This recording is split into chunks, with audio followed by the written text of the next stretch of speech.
name is Chris McIntosh. I'm the publisher of the Boston Business Journal and Mass High Tech. I'm also very proud to say, and more importantly, that I'm a board member of AccesSportAmerica, and I sit on the, I'm a co-chair of their advisory council. So welcome everybody to the beautiful Boston Millennium Hotel. It gives me great pleasure on behalf of AccesSportAmerica and the participating organizations to welcome all of you this morning to the inaugural forum, Lifelong Challenge and Inspiration, the case for an inclusive culture for children and adults.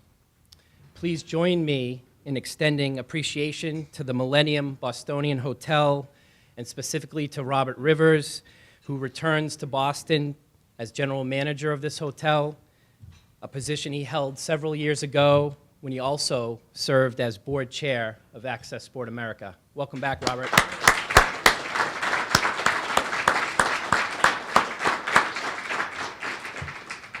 I would now like to read to you greetings extended to each of you this morning from the White House. It's a letter dated today from the White House, Washington, D.C. I send warm greetings to those attending today's Creating Lifelong Challenges and Inspirations Forum. Access to sports and physical activities for people with disabilities is vitally important to the Obama administration. Events like today's Creating Lifelong Challenges Forum exemplifies this message and creates awareness of the importance of quality of sports and physical programs for people with disabilities. The enthusiasm connected to this forum is inspirational to people with disabilities worldwide. I wish the participants and the organizations all the best. It's signed, sincerely, Karim Dale, Special Assistant to the President for Disability Policy.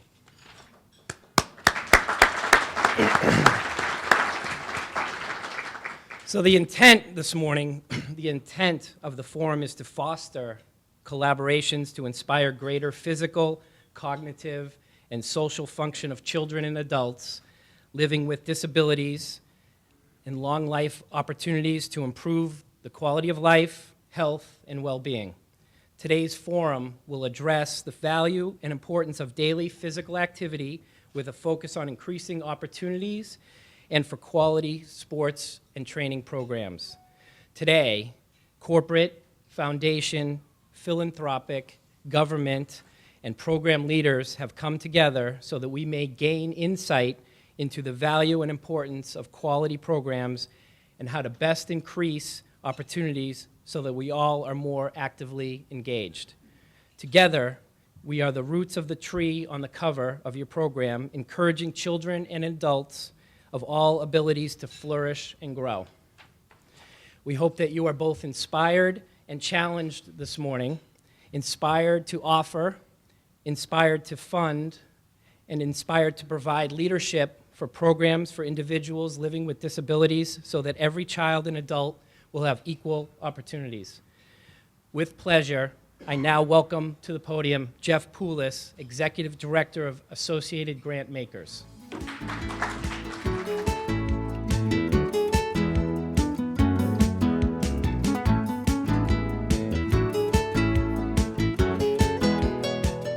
I wanted to say on behalf of Associated Grant Makers that it's a real pleasure to be here and to also welcome you.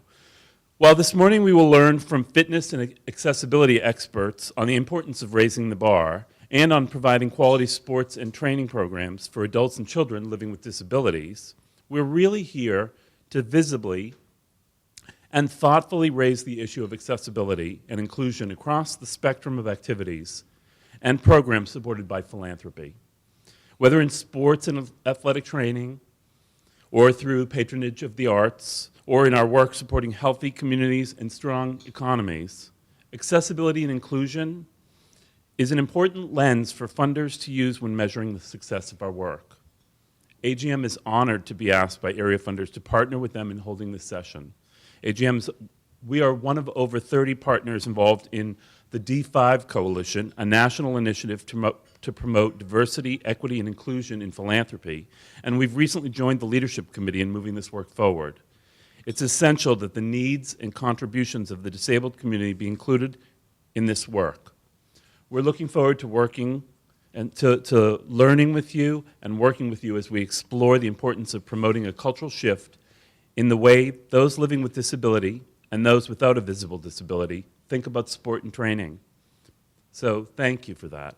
Now it's my honor to introduce Ross Lilly, Executive Director of AccesSportAmerica, a nonprofit organization dedicated to inspiring higher function and fitness for children and adults living with disabilities through high-challenge sports and training. Please welcome Ross to the podium.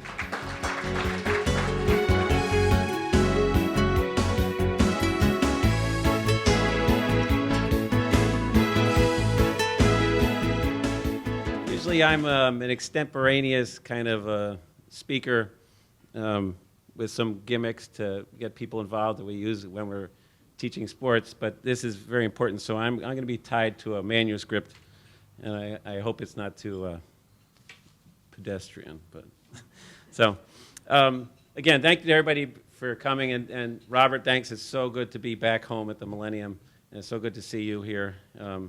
It truly feels like home, and if you're ever going to do an event, think about the Millennium Bostonian. These are good folks, and especially with Robert around, the feel of this place is so wonderful, and it's clearly a place where people love to work. So, also thank you to everybody who's speaking this morning. You're great to take the time to put together remarks and be a part of this, and for everybody to get up so early and to be here and be so involved already, as I can see you are, thank you so much. We're hoping that this is a yearly event, this forum that it occurs every year, and this year we're discussing the need for quality training in sports immersion that's for life. But in the future years, we'll discuss the need for educational and arts involvement in immersion that's for life too. You know, people like Partners for Youth with Disabilities may be up here next year.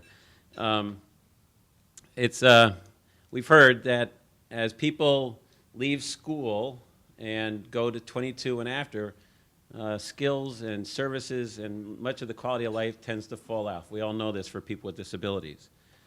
We'd advocate for setting higher and higher standards when people are in school as regarding personal training and conditioning and sports activity. We want it to be higher levels in school, and then especially after people are 22 years of age. And again, I hope we don't seem too parochial in our interests today. We at AccesSportAmerica are involved in sports and what we call high-challenge sports and training for people living with disabilities, with the aim of all of our activities have an aim of prolonged physical activity, better conditioning, overall health, and a sense of self.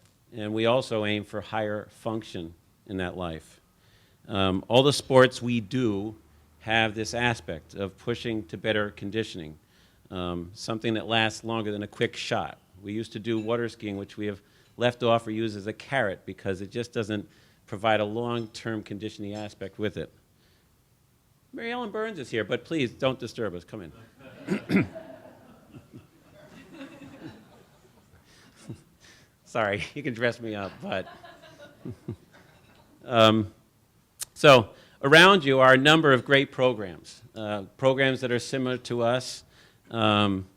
They're very good organizations. They provide sports and recreation opportunities for people living with disabilities. They're Partners for Youth with Disabilities. There's the Universal Access Program of the DCR, Cape Able, and the Spalding Rehabilitation Network Sports Program, the Adaptive Sports Program, Northeast Passage, Piers Park Sailing, Courageous Sailing, Community Boating, Outdoor Explorations, Camp Harborview, who we partner with as well, and Boston Public Schools. These are all programs that have within them components that are of a sports nature for people with disabilities. We all have our specialties, but I'd like to challenge you all, them, us, to raise the bar and to achieve and strive for more better conditioned athletes and people living with disabilities. I'm not sure if this is a justice issue. I'm not sure if it's a luxury. But we believe very simply that people living with disabilities need to train 3 to 4 to 5 times a week with an elevated heart rate. We think that's a requirement, it's a requisite. And often that has to occur on a one-to-one basis. And they also should be offered quality sports program which drives their training, and this has to be for life. That's what we think. Flat out, that's what we think we need to do. I'm not sure, again, if we all see this as an easy issue or a tough issue, but I think it is a very tough nut to crack. We know that better conditioned people are healthier and they're less taxing on the healthcare system. We also know that we're judged as a society by how we treat each other, and that would, I think, be especially people living with disabilities. And if we are not providing this opportunity and making it accessible to all people to train, I think we're failing all of us. So if the typical population is told to exercise rigorously for 30 to 60 minutes a day, 5 times a week, that's a prescription for a population that is already fairly active. They're walking around their house, they're going shopping, they're going to businesses, in addition to that 30 to 60 minutes of elevated heart rate. How much more of an imperative is it for a sedentary population of people living with disabilities who don't have that initial get up and go in ambulation, or people who are just pushing a wheelchair or in a power chair? It's difficult to get the heart elevated in a workout, and it's even more needed to be beyond what a typical person does in a workout because the population is sedentary to begin with. A typical scenario that we might encounter in AccesSportAmerica, and we might see in any of the programs that are here today, is that a child is born with a disability, and they have many services when they are younger, and sometimes these services tend to peak when they reach puberty. At that point, they are sort of bracketed in. People figure they're going to be what they're going to be. Services tend to fall off, and people hold the bar a little bit lower. They say, this is what it's going to be. So weight's gained, walkers are traded for wheelchairs, weight-bearing activity falls off, more fatty tissue tends to surround the organs, and people settle into a so-called more comfortable life, something they can live with. Of course, there are some exceptions, many exceptions of people who are driven and people who work out for life living with disabilities, but inactivity and comfortable living are prevalent in its population. And we certainly can't blame people for not having the resources or for exhausted families just doing the best they can, but we need to provide an alternative that is real and it's widespread. Of course, we need to fight obesity, but also things like contractures for lack of range and other ailments that Andy is probably going to discuss later. I hope you got that, Andy, got it? But things that come up because there's lack of weight bearing, lack of range of motion, and there's lack of challenges to the cardiovascular system. In short, we all deserve to train and to have sport activity that is real throughout our lives. What we've also discovered in AccesSportAmerica is there's a need for hands-on, one-to-one training. In our program, we do, sorry for the sun. Sorry. In the summer months, we do a lot of water sports. We do things like windsurfing and Hawaiian outrigger canoeing and kayaking and rowing and cycling and soccer and tennis. And all those sports, for us, are designed to have this prolonged physical part component to them. If someone wants to sail, as example, sail is not one of our big items, and the rig we have is not exactly a rigorous setup. So when people want to go sailing, we say, okay, before you go sailing, you have to get in the outrigger. Well, you don't have to, but we strongly suggest getting in the outrigger and paddling rigorously to the point where we'll go sailing. Or if someone wants to go in an outrigger canoe, we say, we'll go paddle in some drills and games first, and then we'll maybe go see some sights on the way down the Esplanade. But the point is, they can't just get a ride. There's no rides in our program. People who want to get a nice tour of Boston are at the wrong place. They have to suck wind while they're doing it. We also have specialized training programs where we train people towards higher function with a trade-off of trying to get better cardiovascular function as well. Sometimes we have to sacrifice good form for getting a good workout, but we do this as well. And we also work within like Boston Public Schools, and we do these soccer and conditioning programs where soccer is the carrot. But in all of it, we've discovered that most people that we work with are not motivated to do it on their own. We can give them prescriptions, we can give them videos, we can give them any number of things, provide families with training, but unless we are there and on almost a one-to-one basis, it's not going to get done. And I'm sure this is what people see in a lot of the programs, the recreational and the other adaptive programs in town, encounter as well. It almost has to be that very, very high 1-to-1 ratio. A good workout, as Andy will tell you, isn't necessarily just walking. For some of our athletes, walking is a rigorous activity, but just a walk that we might think is a healthy pace isn't necessarily the workout we all need. And it's much more difficult to get that level of raised cardiovascular workout going. And Andy will say it often involves the whole body, and it involves us being very inventive and extremely creative in how we get the whole body moving, whether it's with assistance or whether it's with electrical stimulation. It's costly to provide personal trainers for every person living with a disability. We realize this. But we also know that there's other alternatives and ones where volunteers are supervised by professional trainers, as we do at times. We also know that it may be unrealistic to give good one-on-one training to every person living with a disability. But we know that also, if a person works out once a week or is involved in an activity once in their life where they're truly training as an athlete, it changes their mindset, it changes their vision of themselves, and they begin to think of themselves as athletes. And they also know if that opportunity comes up again in their life where they can train, that they have the feeling they can go back to. They said, oh, that's what it was like to work out hard, and I can work towards that.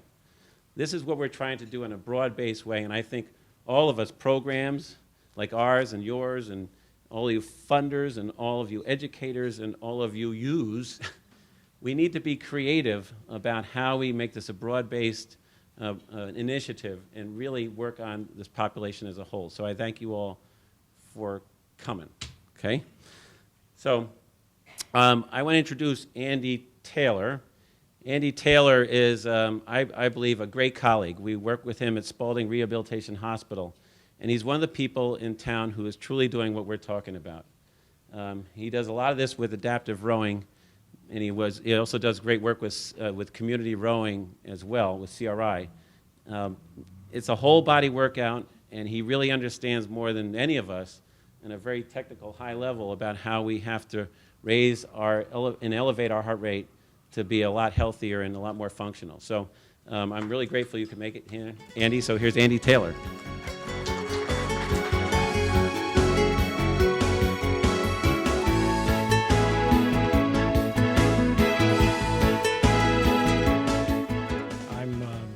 A research scientist, trained in physiology with a background in exercise physiology, has done some work in human aging as well, and have done some work with NASA, have done a lot of different things, basically human cardiovascular physiology.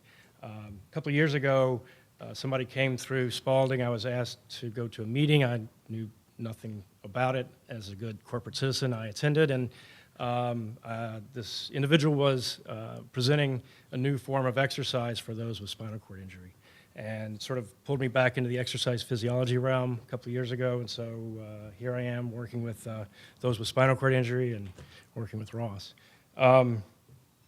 So let me start with a quote.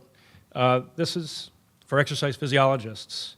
This quote really reflects what our perspective is of the human body and its function. But I think for anyone who understands the importance of exercise for health, I think this will speak to them as well.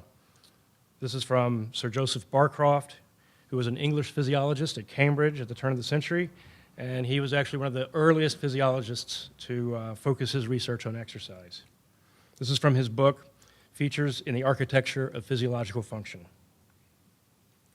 Sometimes, as I have stood contemplating the majesty of a locomotive by the platform of a railway station, I've thought how meaningless would be the machine unless considered in respect of its activity, unless we think of it in terms of horsepower or of the rate at which it will pull a certain load or in some such terms. Apart from the fulfillment of its function, the engine is an agglomeration of curiously shaped pieces of metal. The condition of exercise is not a mere variant of the condition of rest. It is the essence of the machine. So the essence of the machine. Indeed, all research out there points to the need our bodies have for regular, sustained physical activity. Activity that makes us breathe hard, activity that makes us sweat, activity of sufficient intensity, of sufficient duration, and often enough that the physiological systems are forced to maintain their optimal function. Now, though the benefits of exercise can be realized at any age, the evidence also suggests that the earlier we start, the better. So for example, when you look at 20-year-olds, measure their fitness level, and then follow them up over the next 15 years into middle age, you find that those who are in the lowest level of fitness have 6 times more likelihood of developing diabetes, high blood pressure, high cholesterol, and the metabolic syndrome. So in essence, the fitter you are, the younger you are, the better you'll be as you age. The less likely it is that your physiological aging will lead you into disease. I think this is really what's important about Access Sports America in terms of getting kids active and getting them involved in things that they enjoy doing. I think that simply having a disability also doesn't mean that the need for exercise is any less. In fact, it may be more important. There are certain minimum amounts of exercise that are required for all bodies in order to experience the health benefits of exercise. So for example, in our work at Spalding, we're using FES rowing as a whole body exercise. We engage the non-innervated legs as well as the upper body to engage a large amount of muscle mass, and the kind of gains that we're seeing in these individuals are huge. So the capacity for the physiological system to adapt to exercise is still there. It just needs to be engaged. They need to have the opportunity to engage in regular, intense exercise. Now, the other thing is that it doesn't just stop at the physiology. Things like confidence, self-efficacy, feelings of self-worth are also improved by being involved in exercise. Seeing your body moving and producing exercise is something that I think is a good thing mentally. Now, we all know that exercise can be boring and tedious, so I think it's also important to find those exercises that can pull people in and maintain them for a lifetime of physical activity. For those with disabilities, that means we have to be a bit more creative and figure out ways to engage the whole body in types of exercise that I think they can see themselves doing for the rest of their lives. Rowing, for example, has turned out to be really good for the spinal cord injured individuals. They can go to community rowing. They can get on an ergometer and row next to an able-bodied individual. They can get in a boat and row with an able-bodied individual. So I think we need to find more types of activities like this and engage people at a younger age. So I'd like to sum this up with another quote from a famous philosopher, Winnie the Pooh. A bear, however hard he tries, grows tubby without exercise.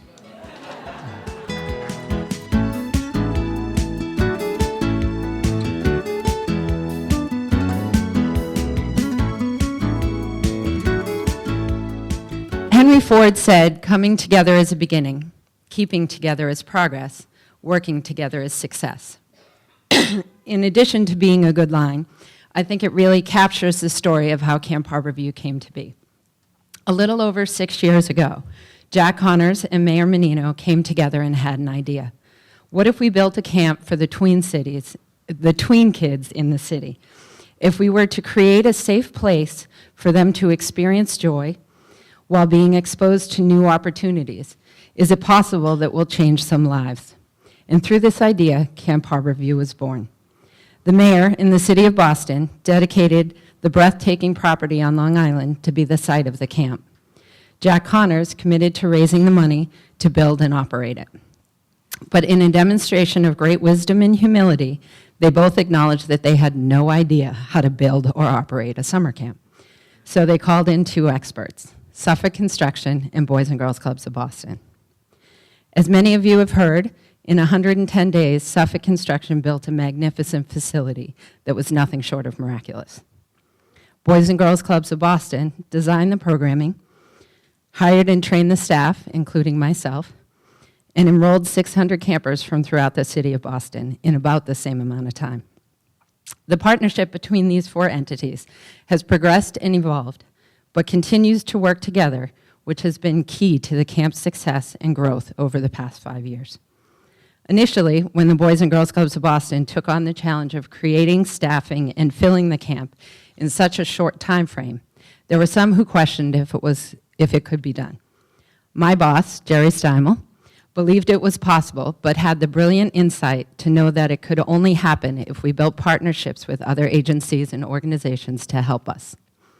We looked to community centers, schools, foster care system, other Boys and Girls Clubs, and youth programs to help with outreach.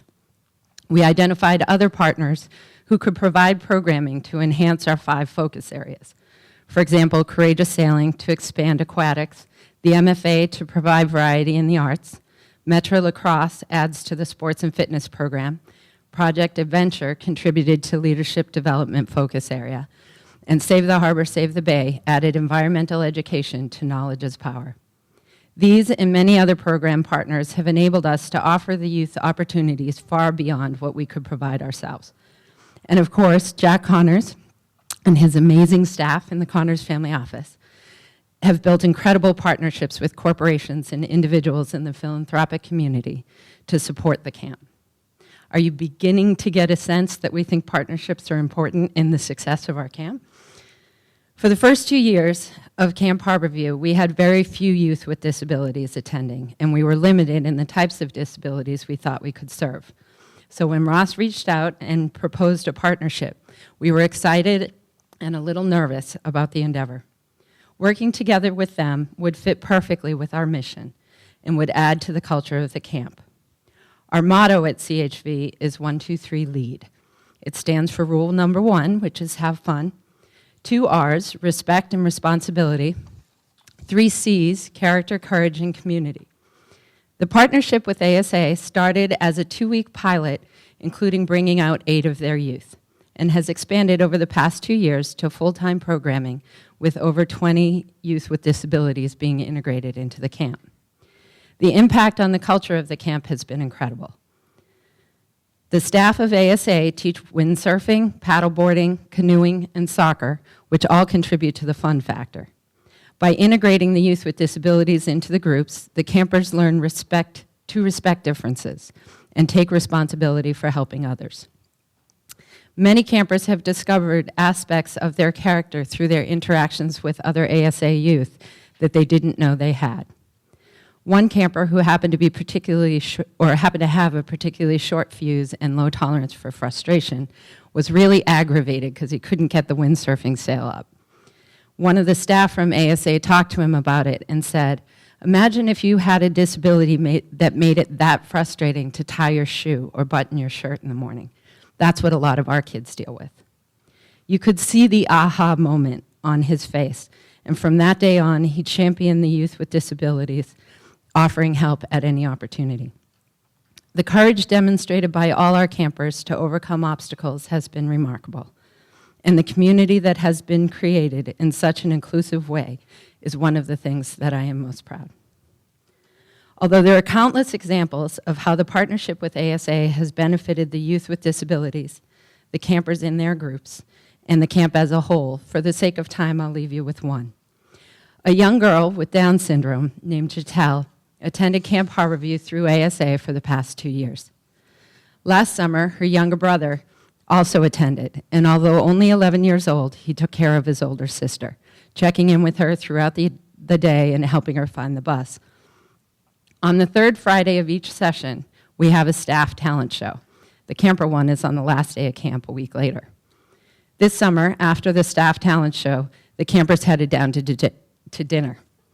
But Jatel, however, refused to move. She sat with her arms crossed, crying and refusing to speak. I went over to see if I could help her group leader figure out what the problem was. After much coaxing, she told me, "I'm mad at you. I wanted to be on stage." I tried to explain that she'd get the chance the week later, but she didn't understand, and although we finally got her to dinner, she remained mad at me. The following week, we had the camper talent show with many acts showing some incredible talent, some not so much.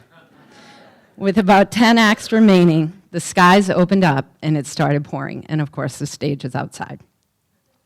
We quickly gathered the campers and got into the dining hall, and the art director asked me, "Should we just call it off and start dinner?" And out of the corner of my eye, I saw Jatel, and I knew she'd never forgive me. So I told him, "We gotta figure this out and make it happen." We quickly rearranged the room. Kids were sitting on the floor, standing on tables, crammed together so they could see, and the show went on.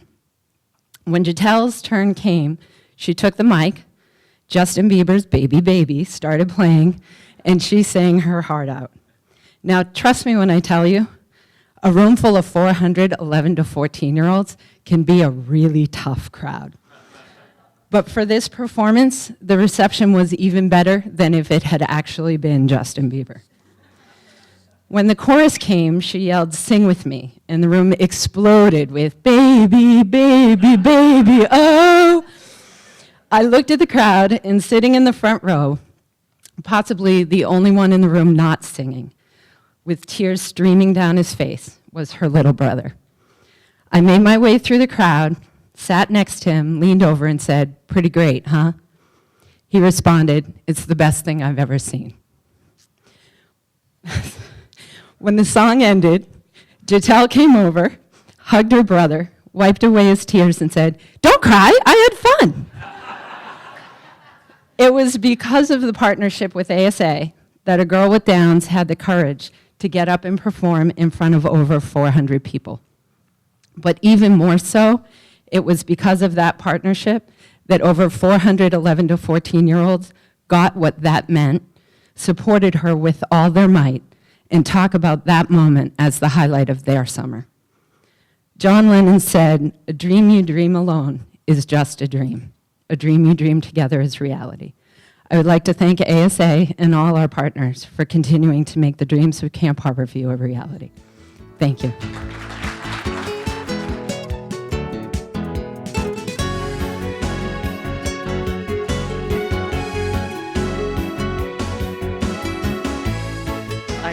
I cannot follow that act with anywhere near the emotional power and meaning that it had. I'm here to represent, the foundation's perspective on partnerships, and really pleased to be here today for this terrific gathering. Our foundation's been making grants for programs serving people with disabilities for about 8 years. And when we did our original field research in trying to figure out what our strategy should be in this area, one of the things that was said over and over to us is that there's a real need for increasing opportunities in sports and recreation for people with disabilities. So, as a result, we ended up targeting some of our resources to this area because it was something that we really heard from those who were out in the field. And, as we all know, foundations can really choose to put their funds towards anything they want. There's no end to the list of good causes that you can support. And usually, funders will direct their funds to something that provides some assistance to the underserved, whether it be education, healthcare, the arts, or housing, employment. However, as we know, not all the underserved are often included. And we're gathered here today to think more broadly and dig more deeply to ensure that youth and adults with disabilities are included in the programs that serve the general population. And of course, the focus being fitness and daily physical activity. So I just want to talk briefly about 3 things today. One is the Foundation's perspective on partnerships, what funders can do, and finally, I'll just say a couple words about what nonprofits can do.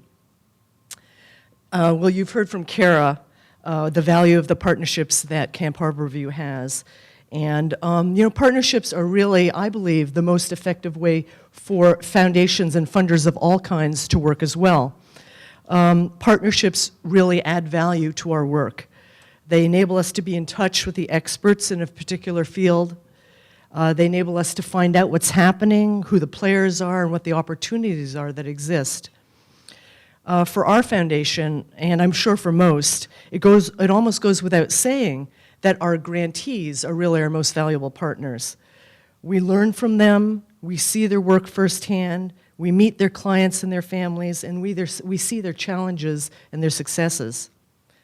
I want to mention one group of organizations that has particular relevance today for our discussion, with whom our foundation has been pleased to partner with in the past few years. And this group is a Greater Boston Access to Recreation, known by some as GBAR. A couple of years ago, our foundation was asked by one of its grantees if it would host a conversation among a group of adaptive sports and recreation organizations who wanted to meet to talk about what they could do to improve the field.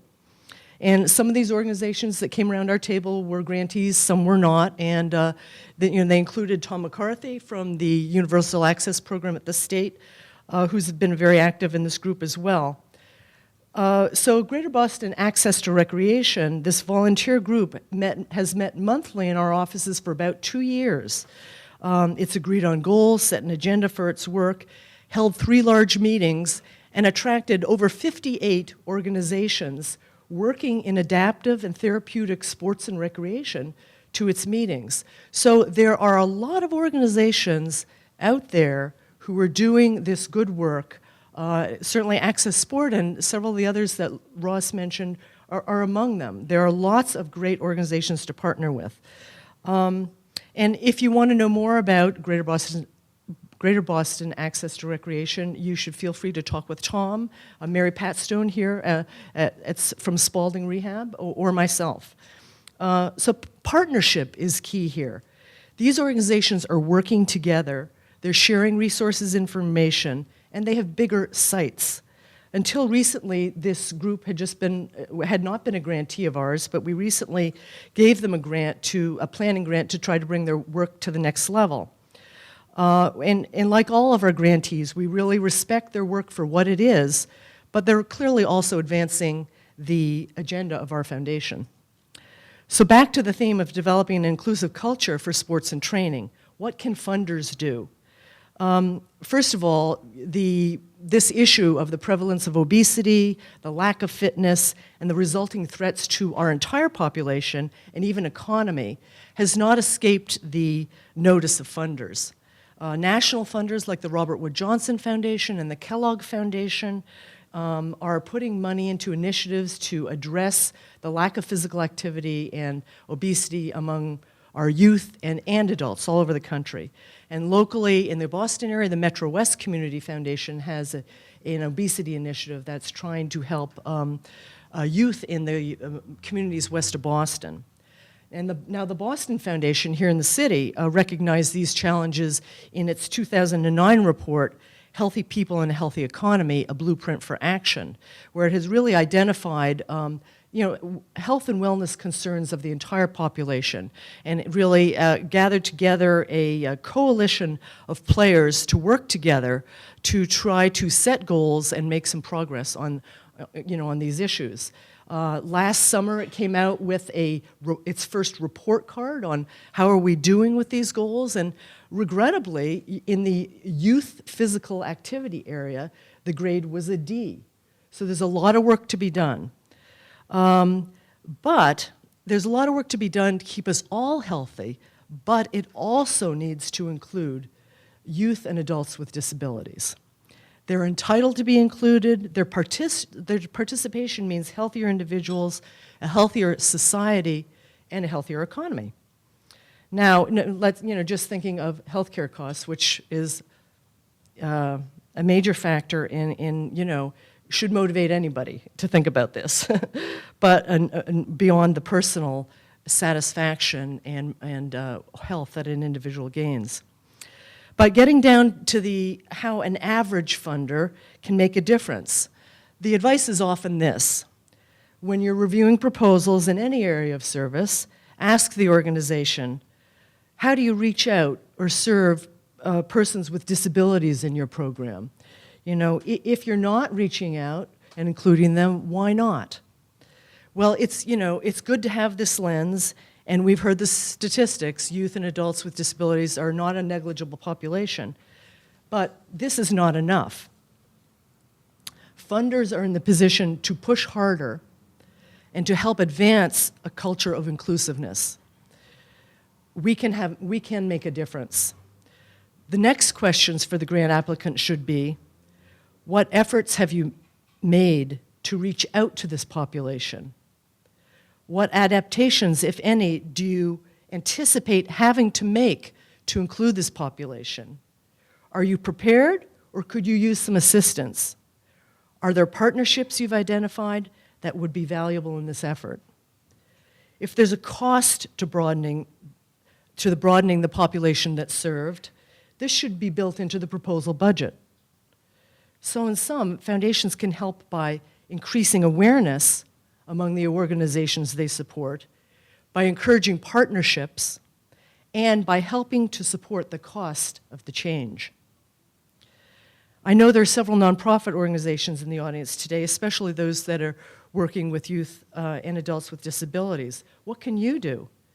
You can reach out, like AccesSport has, to mainstream organizations that offer similar kinds of activities.